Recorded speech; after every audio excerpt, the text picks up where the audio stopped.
Report وزیر اعلیٰ سندھ مراد علی شاہ کو پیش۔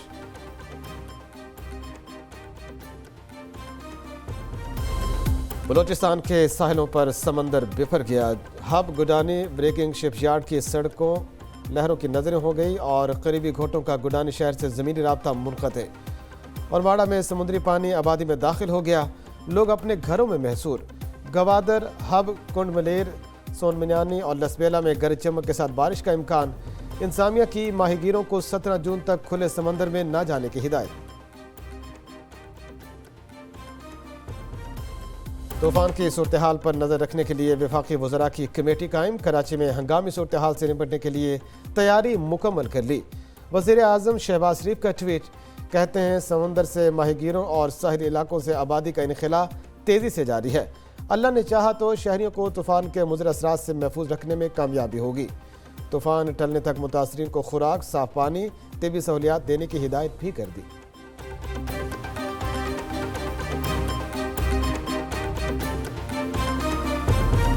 سمندری طوفان کی بلند لہریں ممبئی سے ٹکرا گئیں۔ بھارتی گجرات کے ضلع سوراشٹر اور پور بندر میں تیز ہواؤں کے ساتھ شدید بارش۔ طوفانی ہواؤں سے درخت جڑ سے اکھڑ گئے۔ گجرات میں ہنگامی حالت نافذ، ہزاروں افراد کا انخلاء۔ ساحلی اضلاع میں اورنج ٹرین الرٹ جاری اور اسکولوں میں چھٹیاں کر دی گئیں۔ بھارتی محکمہ موسمیات کے مطابق سمندری طوفان آج گجرات کے جاکفا پورٹ کو عبور کرے گا۔ کراچی میں شہریوں کی غیر ذمہ داری، طوفانی لہریں دیکھنے بچوں کو لے کر ساحل پر پہنچ گئے۔ سی پی پر دفعہ 144 کے نفاذ کو ہوا میں اڑا دیا گیا۔ لوگوں کے ساحل پر آمد روکنے کے دعوے صرف دعوے ہی ثابت ہوئے۔ پولیس نے بھی ہاتھ کھڑے کر دیے۔ شہریوں کو کھلے دل سے سمندر کا نظارہ کرنے دیا۔ طوفانی ہواؤں سے ونڈ پاور پلانٹس بند کر دیے گئے۔ سمندر میں LNG کی ترسیل متاثر۔ بائپرجوائے کے اثرات بجلی کی پیداوار پر بھی پڑنے لگے۔ ایٹمی پاور پلانٹس کی پیداوار بھی کم کر دی گئی۔ بجلی کا شارٹ فال بڑھ کر 7284 میگا واٹ ہو گیا۔ بجلی کی مجموعی پیداوار 19200 بیگم تلک 26500 میگا واٹ۔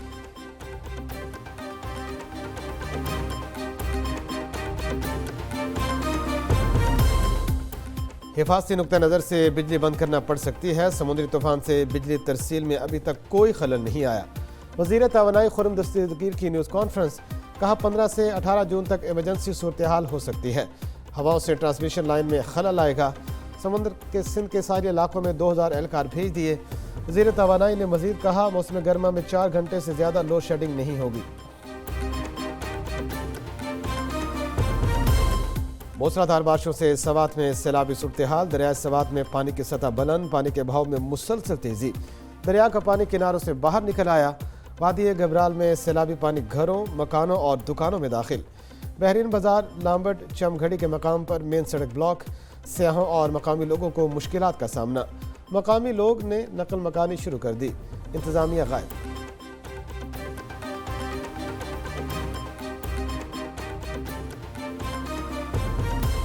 حیدرآباد کی چابی پیپلز پارٹی کے میئر کاشف شورو کے حوالے، بلا مقابلہ میئر حیدرآباد منتخب۔ صغیر قریشی ڈپٹی میئر بن گئے، نوٹیفیکیشن جاری۔ میئر کراچی اور ڈپٹی میئر کا انتخاب آج ہوگا۔ انتخابی عمل کے لیے پولنگ اسٹیشن تبدیل۔ الیکشن کمیشن نے آرٹس کونسل کے آڈیٹوریم کو پولنگ اسٹیشن قرار دے دیا۔ وزیر بلدیات سندھ ناصر حسین شاہ کہتے ہیں اگر حافظ نعیم الرحمان میئر بنے تو ان سے مکمل تعاون کریں گے۔ ادھر حافظ نعیم الرحمان نے پیپلز پارٹی سے پھر مینڈیٹ تسلیم کرنے کا مطالبہ کر دیا۔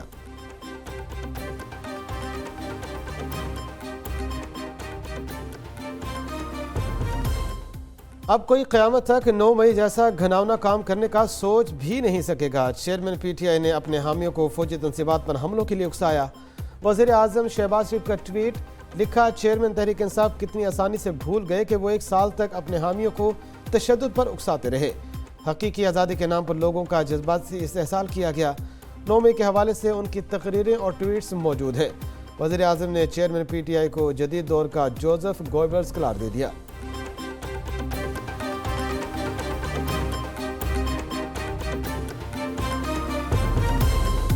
نو مئی کو ملک کے خلاف بغاوت کی گئی۔ لوگوں کے بچوں کو پیچھے لگایا ہوا ہے۔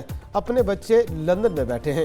وہ شخص سیاسی لڑائی نہیں لڑ رہا، ریاست پر حملہ کر رہا ہے۔ وزیر دفاع خواجہ آصف کا قومی اسمبلی میں اظہار خیال، کہتے ہیں پرویز الہی گھٹنوں کو ہاتھ لگاتا رہا کہ اسمبلی نہ توڑو، پی ٹی آئی استعفے نہ دیتی تو آج یہاں ایوان میں موجود ہوتی۔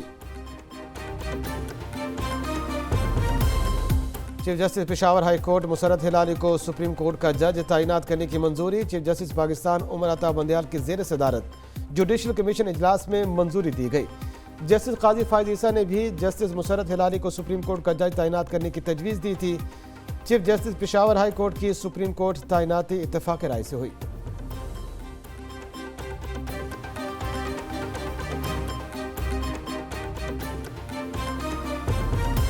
آئی ایم ایف نے بجٹ میں بعض چیزوں پر وضاحت مانگی۔ عالمی مالیاتی ادارے کو اخراجات اور ٹیکسوں پر تشویش ہے۔ I M F executive board کا اجلاس کسی بھی وقت ہو سکتا ہے۔ وزیر مملکت خزانہ عائشہ غوث پاشا کی میڈیا سے گفتگو، کہتی ہیں بجٹ کی حکمت عملی سے آئی ایم ایف کو آگاہ کیا، اسٹریٹجک لیول پر بات چیت ہو رہی ہے۔ I M F exchange rate اور پالیسی ریٹ پر اسٹیٹ بینک سے بات کرے گا۔ پیٹرولیم ڈی بی بڑھانے کا فیصلہ نہیں کیا، صرف قانون میں گنجائش رکھی۔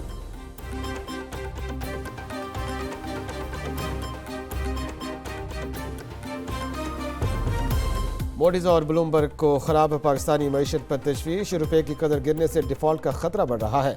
آئی ایم ایف پیکج کے بغیر اور زر مبادلہ کے ذخائر انتہائی کم ہونے کے باعث ڈیفالٹ کا خطرہ بڑھا۔ موڈیز کی رپورٹ، بلومبرگ کے مطابق پاکستان آئی ایم ایف سے $6.7 ارب کے پروگرام پر بات چیت کا آغاز نہیں کر سکا۔ پاکستان 30 جون کو ختم ہونے والا موجودہ پروگرام بھی نہیں چلا پائے گا۔ پاکستان $2 ارب کے فائنانسنگ گیپ کو بھرنے کے لیے حتمی کوشش کر رہا ہے، مگر شرح سود بڑی رکاوٹ ہے۔